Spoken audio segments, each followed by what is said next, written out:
শুরু হয়ে গেছে বহুল আলোচিত মেগাস্টার শাকিব খানের সোলজার সিনেমার শুটিং। এই সিনেমায় নায়িকা হিসেবে থাকছে ছোট পর্দার তানজিন তিশা। কাল থেকে মেগাস্টার শাকিব খানের সোলজার সিনেমার শুটিং সেটের ভিডিও প্রকাশ করেছে। সেই ভিডিওতে মেগাস্টার শাকিব খানকে লুক দেখা না গেলেও ধারণা করা যাচ্ছে বিভিন্ন কয়েকটি লুকে হাজির হবেন মেগাস্টার শাকিব খান। পাশাপাশি তারেক আনাম খান ও তৌকির আহমেদকে দেখা গেল এই ভিডিওতে। শুটিং সেটের ভিডিওভাবে প্রকাশ করতে দেওয়া অনেকেই সোলজার ছবির টিমকে আনঅফিসিয়াল বলছে। তবে আমি মনে করি এ ধরনের মূলধারা গণমাধ্যমের মাধ্যমে ছবির প্রচার বলিউড ও হলিউডও হয়ে থাকে। বিষয়টিকে আমি পজিটিভভাবেই দেখছি। খুব শীঘ্রই ফার্স্ট লুক অ্যানাউন্সমেন্ট পোস্টার আসবে।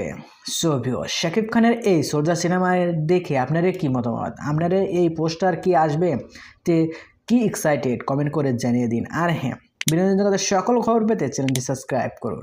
ধন্যবাদ।